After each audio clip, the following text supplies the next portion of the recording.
The PFL season is winding down. The playoffs are right around the corner. Bellator is about to crown an interim heavyweight champion. The Korean Zombie re-solidified himself as a top featherweight, and somebody takes a step closer this weekend to title contention in the UFC's heavyweight division. Welcome to Cage Minds MMA show.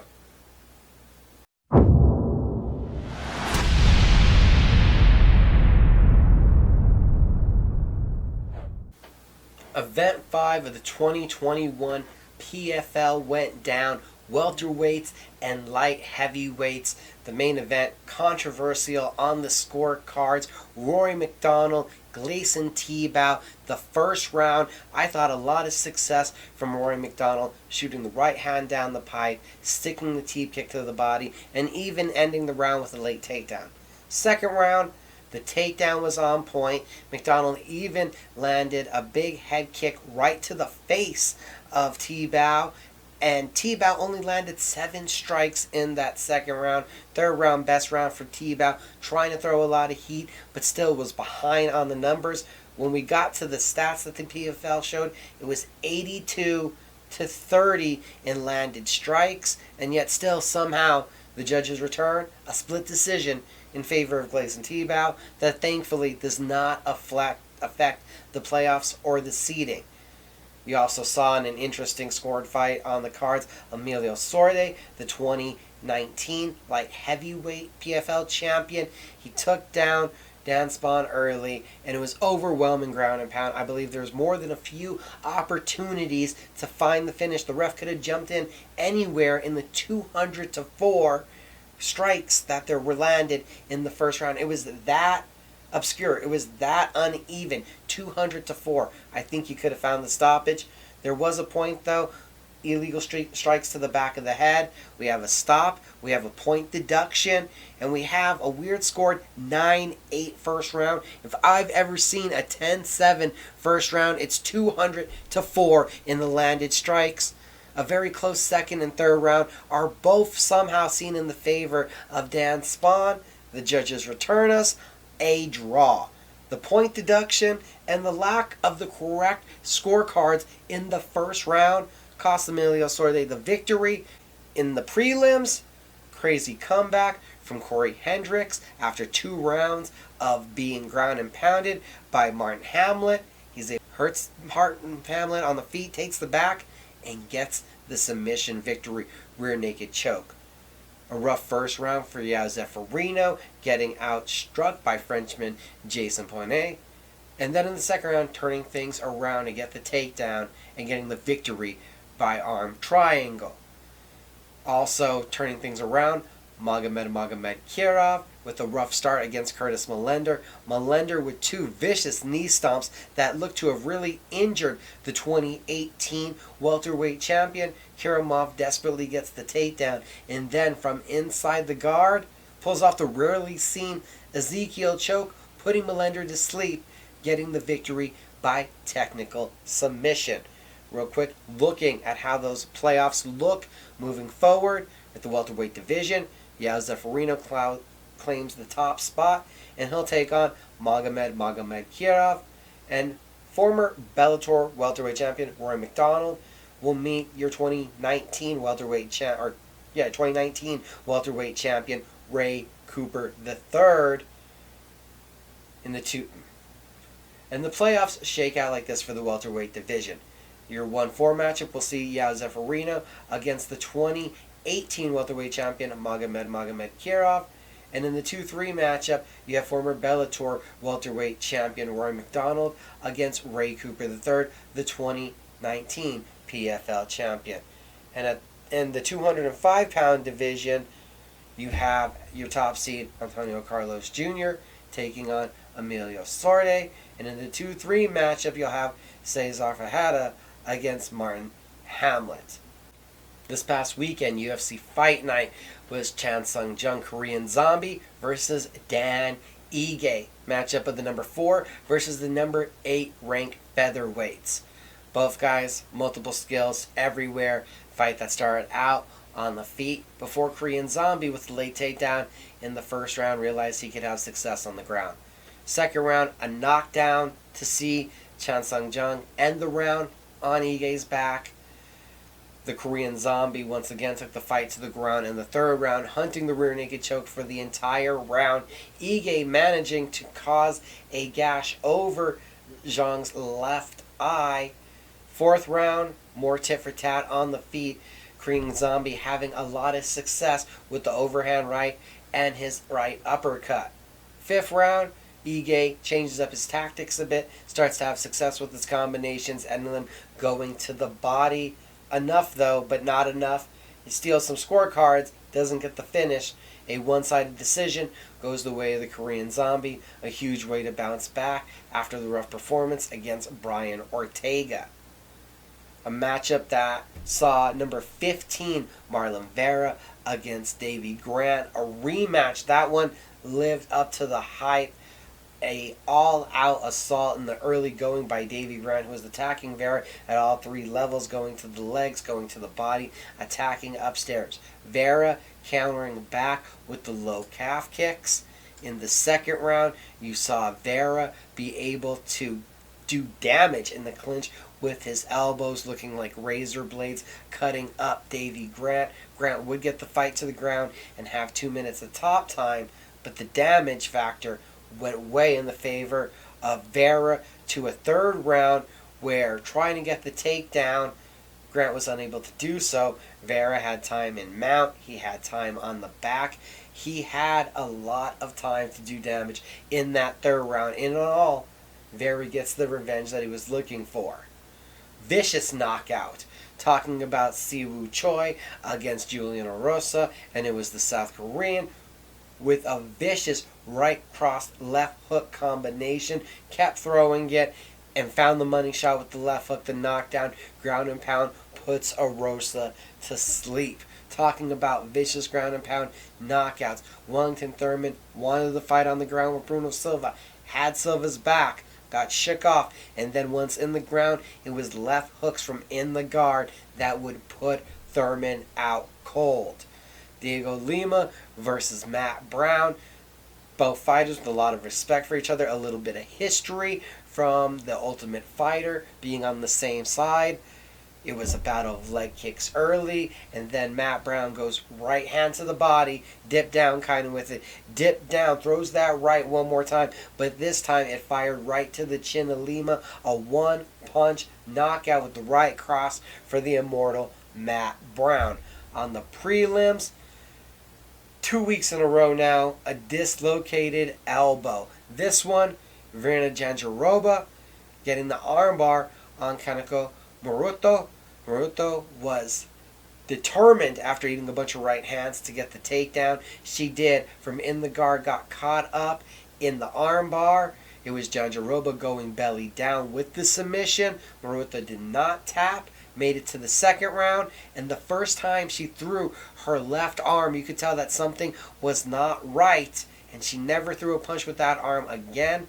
In between the second to third rounds, the doctor then checks on the arm and immediately feels the problem, calls a stop to the fight. Your submission victory. Well, technically it's a TKO. Should have been a submission victory for Virna Jandiroba. Also, a controversial fight, I felt, from a referee perspective that I want to bring up for a second. It was Alex Kamor versus Nick Megnemariano, where early on you saw a volume of punches coming from Kamor, who was lighting up Nick Mariano, who then started to fire back, found the home for his right hand, and was just coming forth with a thudding, brawling manner. But as the fight wore on in the second round, you saw Nick Mariano want to take this fight into the clinch. He had the underhook. He was doing well to control, but he was doing even better with his repeated cage grabs.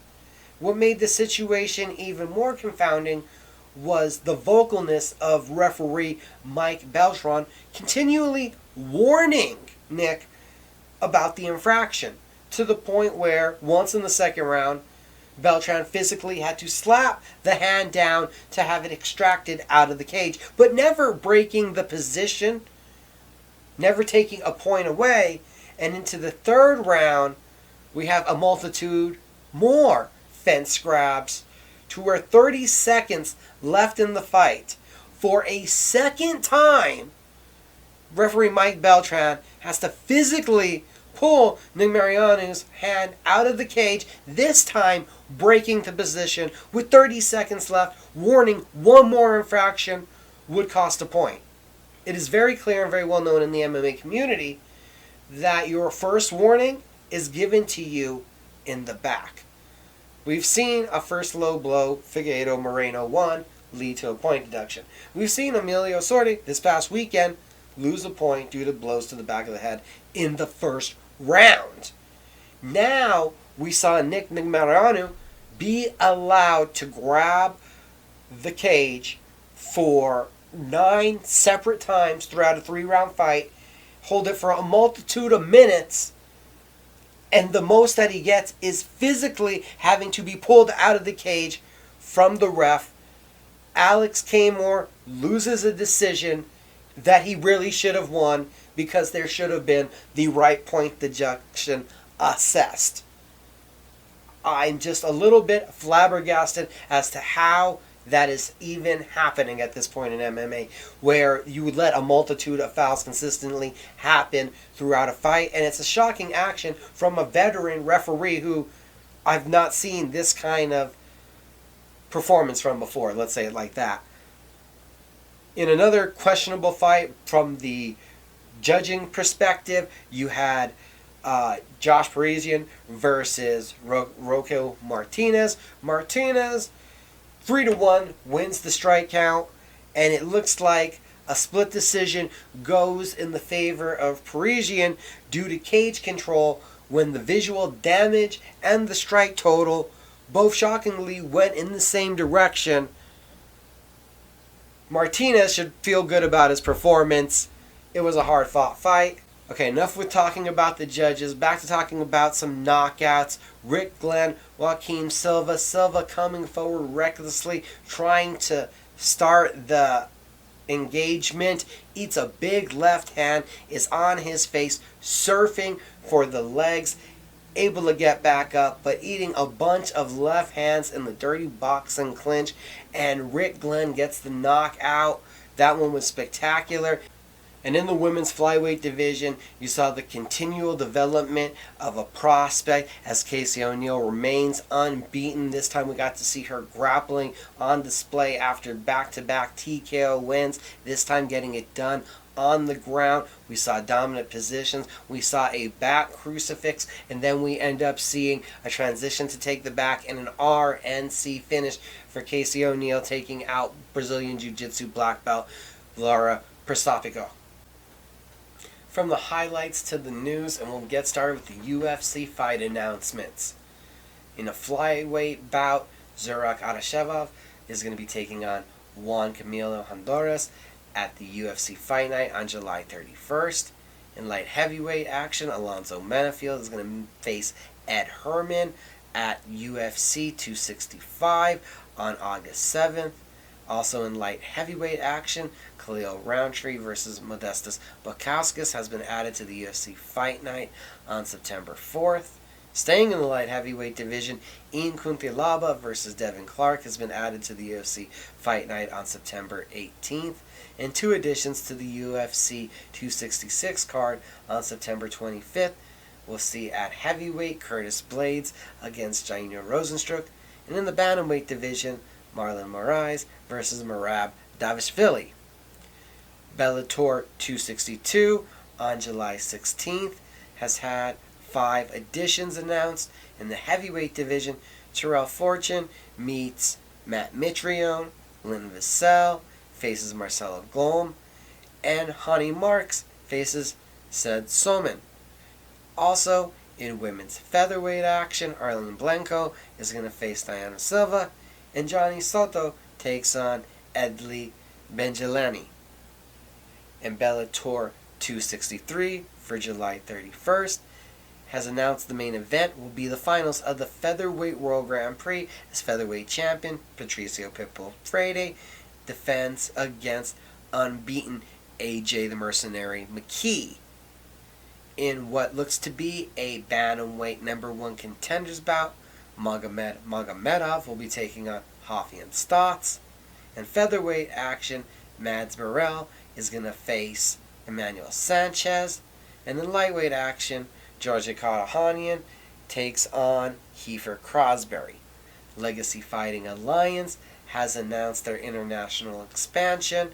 They'll be heading out of the country for the first time, and the destination is Rio de Janeiro, Brazil. LFA 111 will be July 16th, and then LFA 112 on July 18th. Both will be streamed on UFC Fight Pass. Turn the attention to this weekend's action, and we start off with a double-header on Friday night. Bellator 261 gonna crown an interim heavyweight champion. Ryan Bader has his focus on the light heavyweight Grand Prix, so Tim Johnson and Valentin Moldavsky will duke it out with the belt on the line. Johnson 15-6, Moldavsky 10-1. Johnson a 3-fight win streak, 8 wins by knockout overall. He has 2 of those 3 wins by knockout.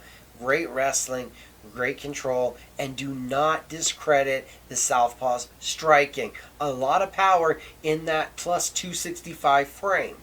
Moldavsky, an Emelianenko disciple, great sambo, 5-0 in Bellator. He showed power early, has run off 4 straight decisions, is a credible grappler. This one is going to be a battle for position and control.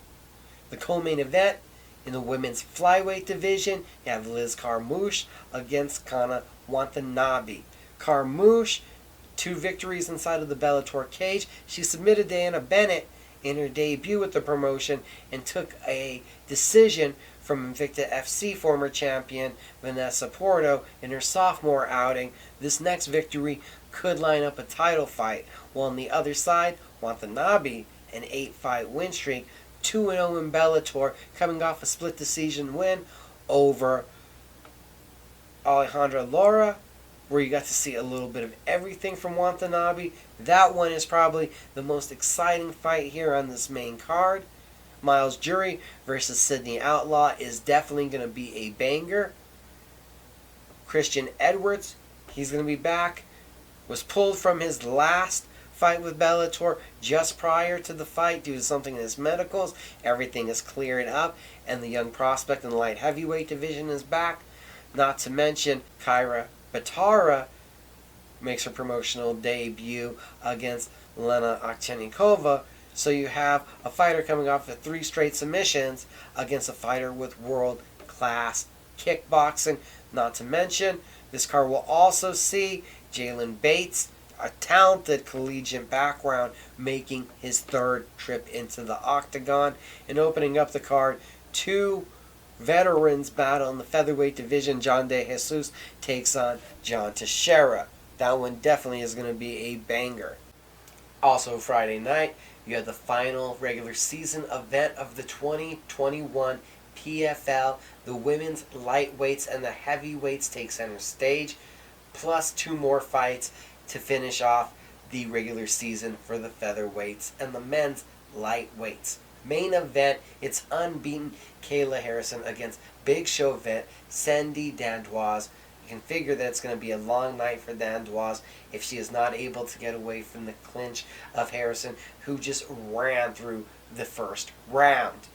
Now in the co-main event, it's that lightweight bout we were mentioning. Anthony Pettis, who was unable to compete 2 weeks ago, gets his opportunity. He'll be taking on Hush Manfio. This one has playoff repercussions. Manfio is currently in that Final Four. A win and he's definitely in.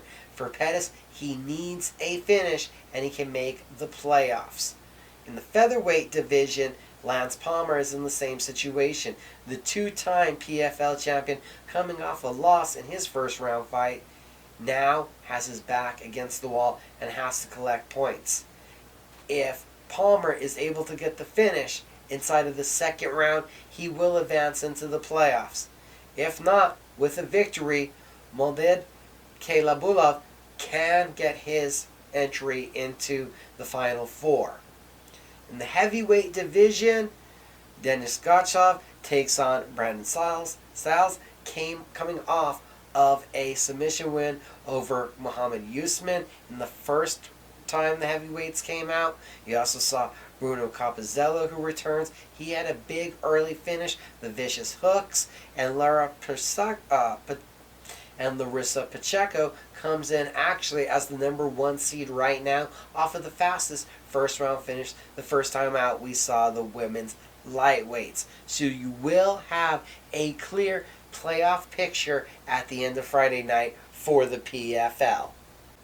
This weekend, the UFC is bringing out the heavyweights UFC Fight Night, Gane versus Volkov. We're talking about #3 ranked unbeaten Ciryl Gane versus #5 ranked former Bellator heavyweight champion Alexander Volkov. A huge discrepancy in MMA experience here. Gane 8-0, while Volkov comes in with 41 professional fights with his 33-8 record. Volkov is the guy that we've seen grow up if you're a hardcore MMA fan. His time in M1, his time in Bellator. He's literally went from a 220-pound to a 260-pound heavyweight. We've seen his legs get thicker, his back get thicker, him fill out into that full 6'7" 6'7" frame, a massive body to deal with, a great Kyokushin karate striker, a black belt, TKO wins over Walt Harris and Alistair Overeem as he heads into this fight against the Ciryl Gane, who's 5-0 inside of the octagon, who has nearly 30 fights on the professional Muay Thai and kickboxing circuit behind his back. This is a guy that knocked out and stopped Junior Dos Santos coming off of a decision win over Jair Rozenstruik, and we've seen how explosive Rozenstruik is. Gane has the technical Muay Thai background, has translated his skills into the grappling in a way that we haven't seen many heavyweight kickboxers do. We're talking about a guy that has submissions in the octagon under his belt. There are many strikers that we've seen come into the octagon and have 20 fights, and their skills haven't translated to the grappling in the way that Gane has. He, with his Muay Thai background, understands manipulation and leverage of body in the clinch and has translated that into his understanding on the ground.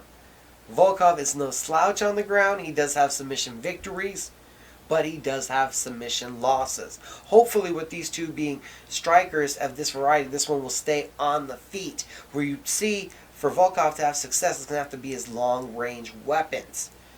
Gane is patient, he's technical, and he's methodical. Not to mention, he is fast and heavy-hitting.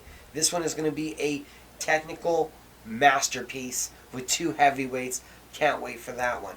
Co-main event, on short notice, you have Tanner Bozier jumping in. Wasn't even out of quarantine to get back into Canada, and he's coming back to the Apex to take on Ovince St. Preux. Preux was supposed to take on Maxine Grisham, but hops up to heavyweight to stay on the card.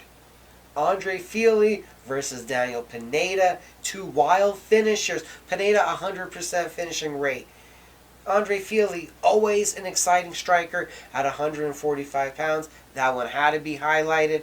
Also coming together on short notice, Nicholas Dalby versus Tim Means. Dalby, he likes to kick and then try to get into the clinch. Tim Means, he's coming off of his first year as a high school wrestling coach. Known more for his boxing and striking in his last couple fights. We've seen that wrestling come into play and be the deciding factor on getting some decision victories. Not to mention, long arms there at 170 pounds, very good at getting chokes. That one's going to be a banger at 170 pounds. In the lightweight division, Anato Moicano versus Jai Herbert. That one, another one that should stay on the feet and be a banger. Herbert, 8 of his 10 wins come by knockout. Moicano has 7 finishes. They're all by submissions, but he's the kind of guy that knocks you down, takes your back, and gets that RNC. So he would rather keep it striking until you're hurt, and then he lets the jiu-jitsu take over. Returning to 135 pounds, and this will be the first time we've seen him down at that weight class in the octagon, is going to be Timur Aliev taking on Hayano Barcelos. Barcelos, a 9-fight win streak and 5-0 in the UFC. Let's be honest. If the Brazilian had better speaking skills, he'd be a lot bigger star at this point. 135 pounds, 5-0, destroying guys, showing huge power in his hands. But yet there's other guys that get a lot more attention. This is a big one to get a guy a fight to put a number next to their name. The winner of this one is heading for big things. Valiev had success already at 145 pounds in the PFL, in WSOF, in the UFC, and now drops down to 135, where I think he can really be world class. In a 170-pound matchup, the most untalked about, but should be talked about, welterweight on the roster. We see him for the second time. Shavkat Rakhmonov is going to be taking on Michel Pesadas. Pesadas has won 8 of 9, but we haven't seen him in 2 years. Rakhmonov, 13-0. Again, this will be the second time we've seen him. 6 submissions, 7 knockouts for the Kazakhstan. Truly a dynamic skill set. He can grapple. He can knock you out. His debut in the octagon was a victory over well-traveled, been in tough-as-nails fights, Alex Oliveira. That is a huge quality win. This would be another one over Pesadas, a guy that's a tractor, who has ran people over, who has just mauled guys and beaten them down with his finesse and his toughness. That one is pivotal at 170 pounds, and Rakhmonov should be fighting for a spot in the rankings with a win here. Also at 170 pounds, he's coming off of a first-round knockout. You have Warley Alves going to be taking on, making his UFC debut on short notice, CFFC welterweight champion Jeremiah Wells. Wells comes in, finishes in his last 2, one by submission, one by knockout. It's UFC Fight Night on ESPN+, and it's an early start time, 4 p.m. Eastern. Enjoy the fights. Check out CageMinds.com and keep up with us on social media.